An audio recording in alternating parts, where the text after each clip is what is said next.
ಶ್ರೀ ಗಣಪತಿ ಶಾರದಾ ಗುರುಭ್ಯೋ ನಮಃ. ಯತ್ರ ಯೋಗೇಶ್ವರ ಕೃಷ್ಣೋ ಯತ್ರ ಪಾರ್ಥೋ ಧನುರ್ಧರಃ ಯತ್ರ ಶ್ರೀ ವಿಜಯ ಭೂತಿರ್ಧ್ರುವ ನೀತಿರ್ಮತಿರ್ಮಮ.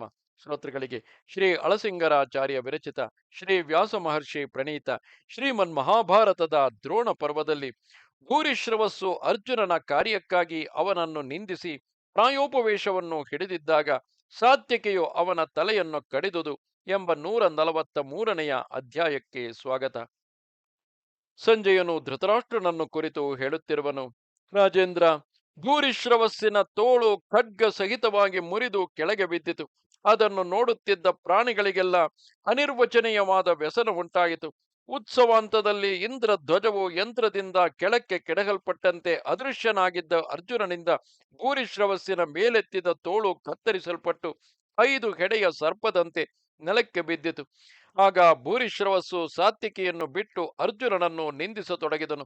ಒಂದು ಪಾರ್ಶ್ವದ ರೆಕ್ಕೆಯು ಮುರಿದ ಹಕ್ಕಿಯಂತೆಯೂ, ಒಂದು ಚಕ್ರವು ಮುರಿದ ರಥದಂತೆಯೂ, ಒಂದು ಕೈ ಮುರಿದ ಆ ಭೂರಿಶ್ರವಸ್ಸು ನೆಲದ ಮೇಲೆ ಕುಳಿತು ಎಲ್ಲ ಕ್ಷತ್ರಿಯರು ಕೇಳುತ್ತಿರುವ ಹಾಗೆ ಅರ್ಜುನನನ್ನು ನೋಡಿ, ಕೌಂತೆಯ, ಎಂತಹ ಘಾತಕ ಕೃತ್ಯವನ್ನು ನಡೆಸಿದೆ. ನಾನು ಬೇರೆಯವರೊಡನೆ ಯುದ್ಧದಲ್ಲಿರುವಾಗ ನನ್ನ ಕಣ್ಣಿಗೆ ಬೀಳದಂತೆ ಮರೆಯಾಗಿ ನನ್ನ ತೋಳನ್ನು ಕತ್ತರಿಸಿದೆ. ಲೋಕದಲ್ಲಿ ಮನುಷ್ಯನು ಯಾರೊಡನೆ ವರ್ತಿಸುವನೋ ಅವನ ಸ್ವಭಾವವನ್ನೇ ತಾನು ಪಡೆಯುವನೆಂಬುದು ಲೋಕದೃಷ್ಟವಾದ ನಡತೆ. ಅದು ಕೃಷ್ಣ ಸಖನಾದ ನಿನ್ನಲ್ಲಿ ಚೆನ್ನಾಗಿ ಕಾಣಿಸುತ್ತಿದೆ.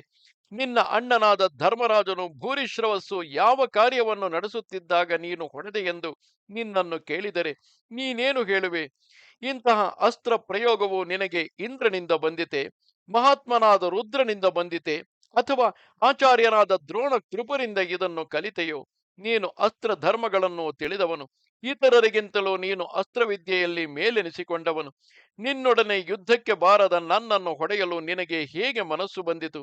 ವಿದ್ವಾಂಸರು ಯುದ್ಧದಲ್ಲಿ ಭಯಪಟ್ಟವನನ್ನು, ಎಚ್ಚರ ತಪ್ಪಿದವನನ್ನು, ರಥಹೀನನನ್ನು, ಬೇಡಿಕೊಳ್ಳತಕ್ಕವನನ್ನು, ವ್ಯಸನದಲ್ಲಿ ಇರುವವನನ್ನು ಹೊಡೆಯಲಾರರು. ಈಗ ನೀನು ಮಾಡಿದ ಕಾರ್ಯವಾದರೋ ನೀಚರಿಗೂ ಅಸತ್ತುಗಳಿಗೂ ಯೋಗ್ಯವಾದುದು. ಯಾರು ಮಾಡದ ಇಂತಹ ಪಾಪ ಕಾರ್ಯವನ್ನು ನೀನು ಹೇಗೆ ಮಾಡಿದೆ? ಸಾಮಾನ್ಯವಾಗಿ ಸಜ್ಜನರು ಸತ್ಕಾರ್ಯವನ್ನು ನಡೆಸುವರು. ನಿನ್ನಂತಹ ಸಜ್ಜನನು ಇಂತಹ ಅನಾರ್ಯ ಕಾರ್ಯವನ್ನು ನಡೆಸುವುದೆಂದರೆ ಲೋಕಕ್ಕೆಲ್ಲ ಆಶ್ಚರ್ಯಕರವಾಗಿದೆ. ಇದನ್ನು ಯಾರೂ ಮಾಡಲಾರರು. ರಾಜವಂಶದಲ್ಲಿ, ಅದರಲ್ಲಿಯೂ ಪ್ರಖ್ಯಾತವಾದ ಕುರುವಂಶದಲ್ಲಿ ಹುಟ್ಟಿದ ನೀನು ಸಚ್ಚರಿತನೆನಿಸಿಕೊಂಡು ಎಷ್ಟೋ ವ್ರತಗಳನ್ನು ನಡೆಸಿದವನಾಗಿದ್ದುಕೊಂಡು ಕ್ಷತ್ರ ಧರ್ಮವನ್ನು ಹೇಗೆ ತಾನೇ ಬಿಟ್ಟು ಹೋದೆ? ಅಪ್ಪ ಧನಂಜಯ, ಇದರಲ್ಲಿ ನಿನ್ನ ತಪ್ಪೇನು ಅಷ್ಟಾಗಿಲ್ಲ. ನಿನ್ನನ್ನು ನಾನು ನಿಂದಿಸಲಾರೆನು. ವೃಷ್ಣಿ ಕುಲದಲ್ಲಿ ನೀಚನು, ಅತಿ ಕ್ಷುದ್ರನೂ ಆದ ಈ ಸಾತ್ವಿಕೆಯ ಮೇಲಿನ ಅಭಿಮಾನದಿಂದ ನೀನು ಈ ಕಾರ್ಯವನ್ನು ನಡೆಸಿದೆ. ಆದರೆ ತನ್ನ ಬಂಧುವಾದ ವಾರ್ಷ್ಣೆಯನನ್ನು ರಕ್ಷಿಸಿಕೊಳ್ಳುವುದಕ್ಕಾಗಿ ಈ ಹೀನ ಕಾರ್ಯವು ವಾಸುದೇವನಿಗೆ ಸಮ್ಮತವಾಗಿರಬಹುದು. ಇದು ನಿನ್ನಂಥವನಿಗೆ ಯೋಗ್ಯವಾದ ಕಾರ್ಯವಲ್ಲ. ಮತ್ತೊಬ್ಬ ಶತ್ರುವಿನೊಡನೆ ಯುದ್ಧಾಸಕ್ತನಾಗಿದ್ದವನ ಮೇಲೆ ಹೀಗೆ ಮರೆಯಾಗಿದ್ದು ಎಚ್ಚರ ತಪ್ಪಿದ್ದ ಕಾಲದಲ್ಲಿ ಇಂತಹ ಕ್ರೂರ ಕಾರ್ಯವನ್ನು ನಡೆಸುವುದಕ್ಕೆ ಆ ತಂತ್ರಿಯಾದ ಕೃಷ್ಣನ ಸ್ನೇಹಿತನಲ್ಲದೆ ಯಾವನಿಗೆ ತಾನೇ ಮನಸ್ಸು ಬರುವುದು? ಉಪನಯನಾದಿ ಸಂಸ್ಕಾರಗಳಿಲ್ಲದವರು, ಕೆಟ್ಟ ಕಾರ್ಯದಲ್ಲಿಯೇ ವರ್ತಿಸತಕ್ಕವರು, ಸ್ವಭಾವದಿಂದಲೇ ನಿಂದಿತರು ಆದ ವೃಷ್ಣಿಗಳನ್ನು, ಅಂಧಕರನ್ನು ಹೇಗೆ ತಾನೇ ನೀನು ಪ್ರಮಾಣವನ್ನಾಗಿ ಗ್ರಹಿಸಿದೆ ಎಂದನು. ರಾಜ, ಈ ಮಾತನ್ನು ಕೇಳಿ ಅರ್ಜುನನು, ಓ ಕೌರವ, ಮನುಷ್ಯನಿಗೆ ದೇಹವು ಜೀರ್ಣವಾದ ಹಾಗೆಲ್ಲ ಬುದ್ಧಿಯು ಜೀರ್ಣವಾಗುವುದು. ಈಗ ನೀನು ಕೇಳಿ ಹೇಳಿದುದೆಲ್ಲವೂ ಕೇವಲ ನಿರರ್ಥಕವೇ. ನೀನು ತಿಳಿದು ತಿಳಿದು ನನ್ನನ್ನು, ಕೃಷ್ಣನನ್ನು ನಿಂದಿಸುತ್ತಿರುವೆ. ನೀನು ಯುದ್ಧ ಧರ್ಮವನ್ನು ತಿಳಿದವನು, ಎಲ್ಲ ಶಾಸ್ತ್ರಾರ್ಥಗಳಲ್ಲಿ ಪಾರಂಗತನು. ನಾನು ಎಂದಿಗೂ ಅಧರ್ಮವನ್ನು ಮಾಡತಕ್ಕವನಲ್ಲವೆಂಬುದನ್ನು ತಿಳಿದವನಾಗಿದ್ದರೂ ನೀನು ಏತಕ್ಕೆ ಇಂತಹ ಬುದ್ಧಿಮೋಹಕ್ಕೀಡಾದೆ? ಕ್ಷತ್ರಿಯರು ತಮ್ಮ ಬಾಹುಬಲವನ್ನಾಶ್ರಯಿಸಿ ತಮ್ಮ ತಮ್ಮ ಪುತ್ರ ಮಿತ್ರ ಸಹೋದರರಿಗಾಗಿ ಬಾಂಧವರೊಡನೆಯೂ ಮಿತ್ರರೊಡನೆಯೂ ಕಲೆತು ಶತ್ರುಗಳೊಡನೆ ಯುದ್ಧವನ್ನು ನಡೆಸುವರು. ಈ ಸ್ಥಿತಿಯಲ್ಲಿ ಸಾತ್ವಿಕೆಯು ನಿನ್ನ ವಧೆಗೆ ಗುರಿಯಾಗುವಾಗ ನೋಡಿಕೊಂಡು ನಾನು ಹೇಗೆ ತಾನೇ ಸುಮ್ಮನಿರುವೆನು? ಆ ಸಾತ್ವಿಕೆಯು ನನಗೆ ಪ್ರಿಯ ಶಿಷ್ಯನು, ನನಗೆ ಬಂಧುತ್ವ ಸಂಬಂಧವುಳ್ಳವನು, ತನ್ನ ಪ್ರಾಣಗಳನ್ನಾದರೂ ತೊರೆದು ನಮಗಾಗಿ ಯುದ್ಧ ಮಾಡತಕ್ಕವನು, ನನಗೆ ದಕ್ಷಿಣ ಭುಜದಂತಿರುವನು. ಅಂಥವನು ನಿನ್ನೊಡನೆ ಹೆಣಗಾಡಿ ಬಹಳವಾಗಿ ಬಳಲಿ ಮುಂದೆ ತಾನೇನು ಮಾಡಲಾರದೆ ಹೋಗಿದ್ದಾಗ ಅವನು ನಿಷ್ಕರುಣನಾದ ನಿನ್ನಿಂದ ಎಳೆದಾಡಲ್ಪಡುತ್ತಿರುವುದನ್ನು ನಾನು ಕಣ್ಣಾರೆ ಕಂಡೆನು. ಆಗ ನಾನು ಹೇಗೆ ತಾನೇ ಸುಮ್ಮನಿರಬಹುದು? ಯುದ್ಧಕ್ಕಾಗಿ ಬಂದು ನಿಂತ ನನಗೆ ನೀನೊಬ್ಬನು ಮಾತ್ರ ರಕ್ಷಾರ್ಹನಲ್ಲ. ಮುಖ್ಯವಾಗಿ ಯಾವನು ಯಾವನ ಪ್ರಯೋಜನಕ್ಕಾಗಿ ಯುದ್ಧ ಮಾಡುವನೋ ಅವನು ಅವನನ್ನು ರಕ್ಷಿಸಬೇಕಾದುದು ಧರ್ಮವು. ಹಾಗೆ ಯುದ್ಧದಲ್ಲಿ ಕಾಪಾಡಲ್ಪಟ್ಟವನು ತನ್ನನ್ನು ರಕ್ಷಿಸಿದವನನ್ನು ಅಪಾಯದಿಂದ ರಕ್ಷಿಸಬೇಕು.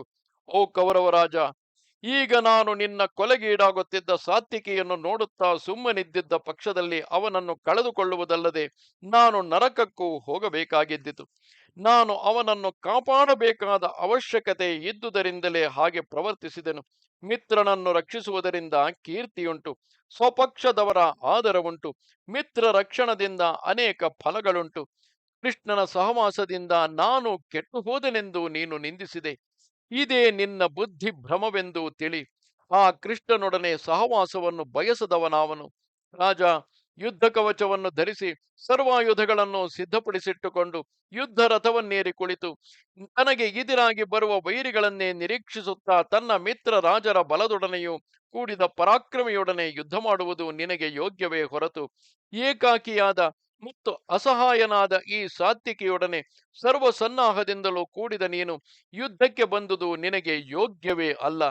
ಆ ಸಾತ್ವಿಕಿಯಾದರೂ ಇದುವರೆಗೆ ಅನೇಕ ಶತ್ರುಗಳೊಡನೆ ಯುದ್ಧಕ್ಕೆ ನಿಂತು ಅನೇಕ ಮಹಾರಥರನ್ನು ಜಯಿಸಿ ಆಯಾಸಪಟ್ಟವನು. ಅವನ ಕುದುರೆಗಳು ಬಹಳವಾಗಿ ಬಳಲಿದ್ದವು, ಅವನಲ್ಲಿದ್ದ ಆಯುಧಗಳೆಲ್ಲವೂ ತೀರಿ ಹೋದವು. ಅವನನ್ನು ನೀನು ಯುದ್ಧಕ್ಕಾಗಿ ಎದುರಿಸಿ ನಿರಾಯುಧನಾದ ಅವನನ್ನು ಜಯಿಸಿದ ಮಾತ್ರಕ್ಕೆ ಅದರಿಂದ ನಿನಗೆ ಹೆಮ್ಮೆಯೇನು? ಇದರಿಂದಲೇ ನೀನು ಬಹಳ ಪರಾಕ್ರಮಿ ಎಂದು ತಿಳಿದುಕೊಂಡಿರುವೆಯೇನು? ನಿಸ್ಸಹಾಯನಾಗಿ ನಿನ್ನ ಕೈಗೆ ಸಿಕ್ಕಿಬಿದ್ದ ಅವನ ತಲೆಯನ್ನು ಕಡಿಯಬೇಕೆಂದು ನಿನ್ನ ಕತ್ತಿಯನ್ನೆತ್ತಿದೆಯಲ್ಲವೇ? ಅಂತಹ ವಿಪತ್ತಿನಲ್ಲಿ ಸಿಕ್ಕಿಬಿದ್ದವನನ್ನು ನೋಡಿ ಯಾವನು ತಾನೇ ಸಹಿಸಿಕೊಂಡಿರಬಲ್ಲನು? ಓ ಕೌರವ, ಒಬ್ಬನಿಗೆ ಒಬ್ಬನೊಡನೆ ಮಾತ್ರ ಯುದ್ಧವು ಹೇಗೆ ತಾನೇ ಸಂಭವಿಸುವುದು? ನೀನೇ ಸ್ವಧರ್ಮವನ್ನು ರಕ್ಷಿಸದವನು, ನಿನ್ನನ್ನೇ ನೀನು ನಿಂದಿಸಿಕೊಳ್ಳಬೇಕು. ಇಂತಹ ಕಠಿಣ ಬುದ್ಧಿಯುಳ್ಳ ನೀನು ನಿನ್ನ ಆಶ್ರಿತರನ್ನು ಹೇಗೆ ತಾನೇ ಕಾಪಾಡಬಲ್ಲೆ? ಕೈಯಲ್ಲಿ ಖಡ್ಗವನ್ನೆತ್ತಿ ನನ್ನ ಮಿತ್ರನಾದ ಸಾತ್ವಿಕಿಯನ್ನು ಕೊಲ್ಲಬೇಕೆಂದು ನಿಂತಿದ್ದ ನಿನ್ನ ತೋಳನ್ನು ನಾನು ಕತ್ತರಿಸಿದುದೇನು ನಿಂದಾಸ್ಪದವಲ್ಲ. ಇದು ಹೀಗಿರಲಿ, ಶಸ್ತ್ರವೂ ಇಲ್ಲದೆ ಯುದ್ಧ ಕವಚವೂ ಇಲ್ಲದೆ ಸರ್ವವನ್ನು ಕಳೆದುಕೊಂಡು ಶತ್ರುಗಳ ನಡುವೆ ಸಿಕ್ಕಿ ಹಿಂದು ಮುಂದು ತೋರದೆ ಕಳವಳಿಸುತ್ತಿದ್ದ ಬಾಲನಾದ ಅಭಿಮನ್ಯುವನ್ನು ನಿಮ್ಮವರು ಕೊಂದರಲ್ಲವೇ? ಆ ವಿಧವಾದ ವಧವನ್ನು ಲೋಕದಲ್ಲಿ ಯಾವನು ತಾನೇ ಅಭಿನಂದಿಸುವನು ಎಂದನು.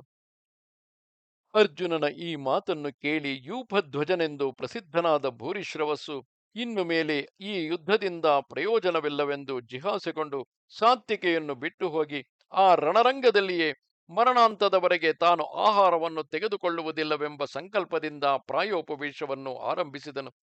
ತನಗೆ ಉಳಿದಿದ್ದ ಎಡಗೈಯಿಂದಲೇ ಬಾಣಗಳನ್ನು ಹರಡಿದನು. ಬ್ರಹ್ಮಲೋಕ ಪ್ರಾಪ್ತಿಯನ್ನು ಉದ್ದೇಶಿಸಿ ತನ್ನ ಪ್ರಾಣಗಳನ್ನು ವಾಯುಗಳಲ್ಲಿ ಅಡಗಿಸಿಟ್ಟನು. ಸೂರ್ಯನಲ್ಲಿ ದೃಷ್ಟಿಯನ್ನಿಟ್ಟನು. ಮನಸ್ಸನ್ನು ಜಲದಲ್ಲಿ ಸೇರಿಸಿದನು. ಯೋಗಾರೂಢನಾಗಿ ಮಹೋಪನಿಷತ್ತನ್ನು ಮನನ ಮಾಡುತ್ತಾ ಕುಳಿತನು. ಎಲ್ಲರೂ ಕೃಷ್ಣಾರ್ಜುನರನ್ನು ನಿಂದಿಸುತ್ತಿದ್ದರು.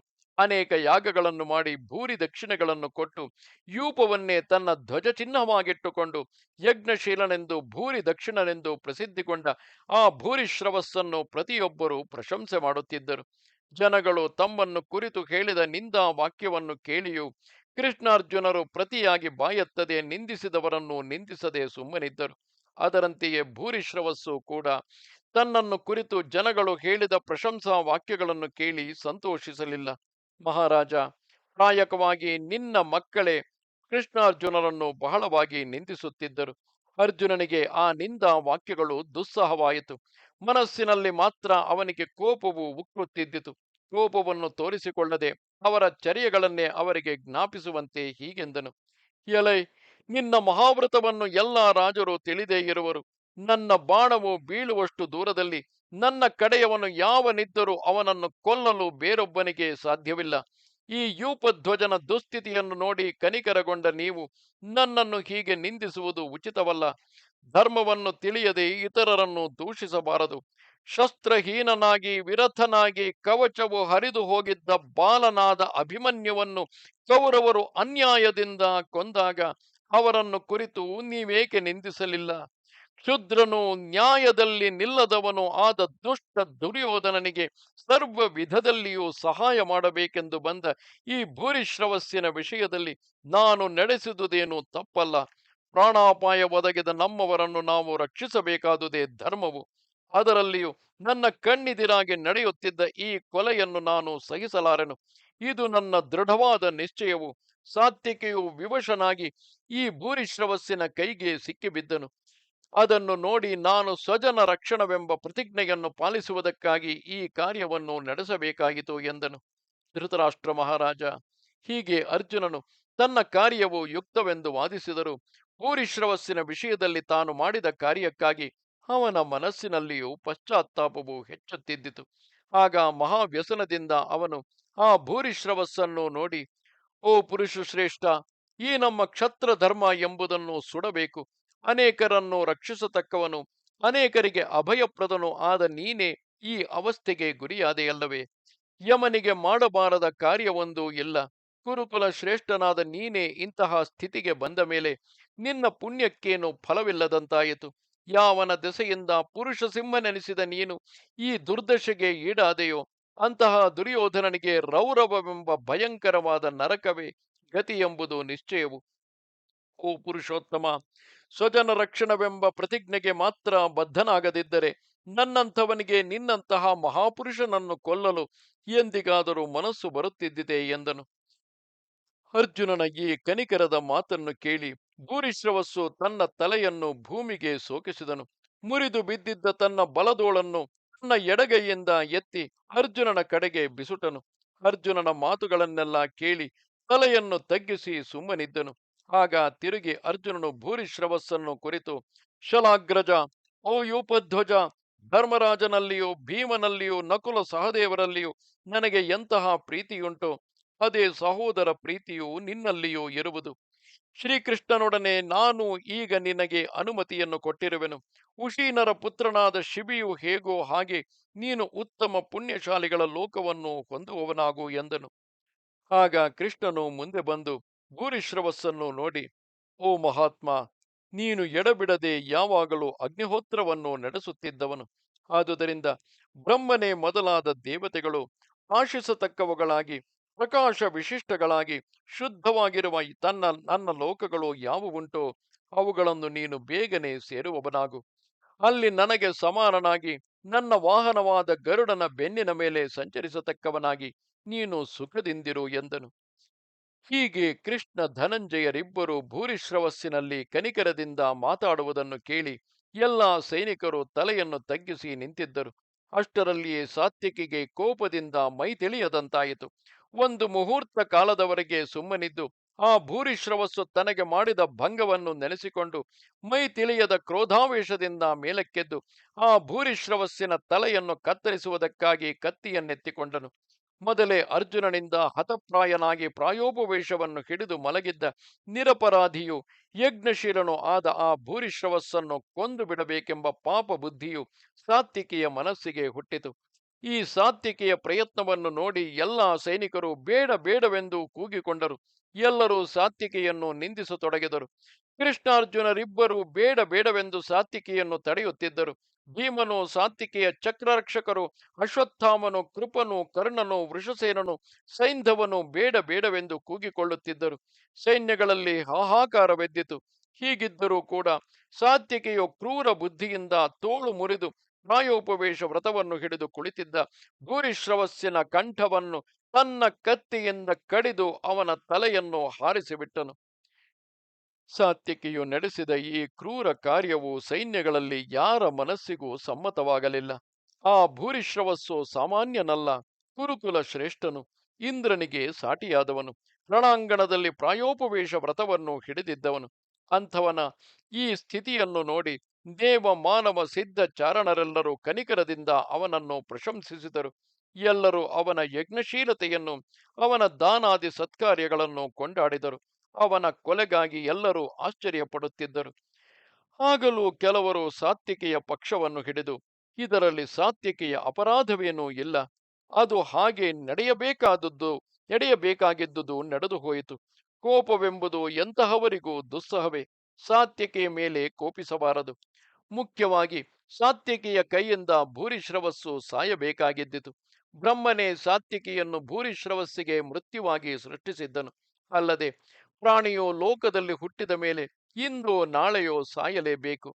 ಅದರಂತೆ ಈಗ ಇವನಿಗೆ ಮೃತ್ಯುಕಾಲವೆಂದು ತಿಳಿದು ಸುಮ್ಮನಾಗಿರಿ, ಅಲ್ಪ ಬುದ್ಧಿಯನ್ನು ತೋರಿಸಬೇಡಿರಿ ಎಂದು ಕೆಲವರು ಸಮಾಧಾನ ಹೇಳುತ್ತಿದ್ದರು. ಮಹಾತ್ಮನಾದ ಭೂರಿಶ್ರವಸ್ಸಿನ ಮರಣವನ್ನು ನೋಡಿ ಕ್ಷತ್ರಿಯರೆಲ್ಲರೂ ಈ ಕಾರ್ಯವು ಯುಕ್ತವಲ್ಲವೆಂದರು. ಇನ್ನು ಕೆಲವರು ಅದು ಹಾಗೆ ನಡೆಯಬೇಕಾದುದು ನಡೆದು ಹೋಯಿತು ಎಂದರು. ಕೆಲವರು ಮಹಾವ್ಯಸನದಿಂದ ಬುದ್ಧಿಗೆಟ್ಟಂತಿದ್ದರು. ಇನ್ನು ಕೆಲವರು ವ್ಯಸನದಿಂದ ಕಣ್ಣೀರನ್ನು ಬಿಟ್ಟರು.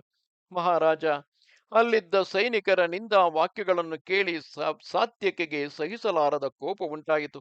ಆಗ ಅವನು ಸುತ್ತಲಿದ್ದವರನ್ನು ನೋಡಿ, ಎಲೈ ಮೂಢರೆ, ಇವನನ್ನು ನಾನು ಕೊಲ್ಲುವ ಪ್ರಯತ್ನದಲ್ಲಿರುವಾಗ ಬೇಡ ಬೇಡವೆಂದು ನೀವೇಕೆ ಅರಚಿಕೊಳ್ಳುವಿರಿ? ಅಧರ್ಮ ನಿರತರಾದ ನೀವು ಮೇಲೆ ಮಾತ್ರ ಧರ್ಮಕಂಚುಕವನ್ನು ಹೊಡೆದವರಂತೆ ನನ್ನ ಮುಂದೆ ಈ ಧರ್ಮವಾದಗಳನ್ನು ಹೇಳುವಿರಿ.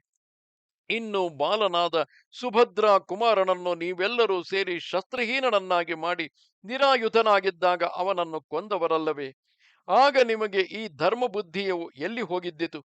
ಹಿಂದೆ ನನ್ನನ್ನು ನಿಂದಿಸಿದಾಗ ಒಂದಾನೊಂದು ಕಾಲದಲ್ಲಿ ನಾನು ಇದೇ ಪ್ರತಿಜ್ಞೆಯನ್ನು ಮಾಡಿದ್ದೆನು. ನೀವು ಇದನ್ನು ಮನಸ್ಸಿಟ್ಟು ಕೇಳಿದ ಪಕ್ಷದಲ್ಲಿ ಅರ್ಜುನನ ಕಾರ್ಯಕ್ಕಾಗಿ ನೀವು ಅವನನ್ನು ನಿಂದಿಸಲಾರಿರಿ. ಎಲೈ ಮನುಷ್ಯರೇ, ಅವೆಲ್ಲವನ್ನು ಈಗ ಹೇಳುವೆನು ಕೇಳಿರಿ. ಅದನ್ನು ಕೇಳಿದ ಮೇಲೆ ಬೇಕಾದರೆ ನಿಮ್ಮ ಮನಸ್ಸಿಗೆ ಬಂದ ಹಾಗೆ ನಿಂದಿಸಿರಿ. ಯುದ್ಧರಂಗದಲ್ಲಿ ಜೀವಿತನಾಗಿರುವ ನನ್ನನ್ನು ಯಾವನು ಕೋಪವಶದಿಂದ ಕಾಲಿನಿಂದ ಮೆಟ್ಟಿ ತುಳಿಯುವನೋ ಅಂಥವನು ಮುನಿವ್ರತವನ್ನು ಹಿಡಿದಿದ್ದವನಾಗಿದ್ದರೂ ಕೂಡ ನನಗೆ ವದಾರ್ಹನೆ. ಎಂಥವನಾಗಿದ್ದರೂ ಅವನನ್ನು ಕೊಂದೇ ಕೊಲ್ಲುವೆನೆಂದು ನಾನು ಮೊದಲೇ ಪ್ರತಿಜ್ಞೆ ಮಾಡಿರುವೆನು. ನಾನು ಕೈ ಕಾಲು ಮೊದಲಾದ ಅವಯವಗಳೊಡನೆ ಇದ್ದುಕೊಂಡು ನನ್ನಿಂದಾದಷ್ಟು ಹೆಣಗಾಡುತ್ತಿರುವಾಗಲೇ ಕಣ್ಣಿಂದ ನೋಡುತ್ತಿದ್ದ ನೀವು ಸಾತ್ವಿಕೆಯು ಸತ್ತನೆಂದು ಕೂಗಿಕೊಂಡಿರಿ. ಇದೇ ನಿಮ್ಮ ಅಲ್ಪಬುದ್ಧಿಯನ್ನು ತೋರಿಸುವುದು. ನನ್ನಿಂದ ಇವನು ಹತನಾದುದು ಯುಕ್ತವೇ, ಅದು ಹಾಗೆಯೇ ನಡೆಯಬೇಕು. ಆಗ ನನ್ನ ಸ್ಥಿತಿಯನ್ನು ನೋಡಿ ಅರ್ಜುನನು ಕೂಡ ಸ್ವಜನ ರಕ್ಷಣವೆಂಬ ತನ್ನ ಪ್ರತಿಜ್ಞೆಯನ್ನು ರಕ್ಷಿಸುವುದಕ್ಕಾಗಿ ಖಡ್ಗ ಸಹಿತವಾದ ಈ ಭೂರಿಶ್ರವಸ್ಸಿನ ತೋಳನ್ನು ಕತ್ತರಿಸಿದನು. ಅದರಿಂದ ನಾನು ವಂಚಿತನಾದೆನು. ಹೇಗೆ ನಡೆಯಬೇಕೋ ಅದು ನಡೆದೇ ತೀರಬೇಕು. ದೈವವೇ ಅದನ್ನು ಹಾಗೆ ನಡೆಸುವುದು. ಅದರಂತೆ ಇವನು ಹತನಾದನು. ಇಲ್ಲಿ ಅಧರ್ಮವೇನಿದೆ? ಇದಲ್ಲದೆ ಹಿಂದೆ ವಾಲ್ಮೀಕಿ ಮುನಿಯು ಒಂದು ಗಾಥೆಯನ್ನು ಹೇಳಿರುವನು. ಆ ಗಾಥಾರ್ಥವೇನೆಂದರೆ, ಓ ವಾನರ, ನೀನು ಸ್ತ್ರೀಯರನ್ನು ಕೊಲ್ಲಬಾರದೆಂದು ಹೇಳುವೆಯಲ್ಲವೇ? ವ್ಯವಸಾಯ ಪರನಾದ ಮನುಷ್ಯನು ಶತ್ರುಗಳಿಗೆ ಬಾಧೆಯನ್ನು ಉಂಟು ಮಾಡತಕ್ಕ ಕಾರ್ಯವನ್ನು ಯಾವಾಗಲೂ ಮಾಡಬೇಕು.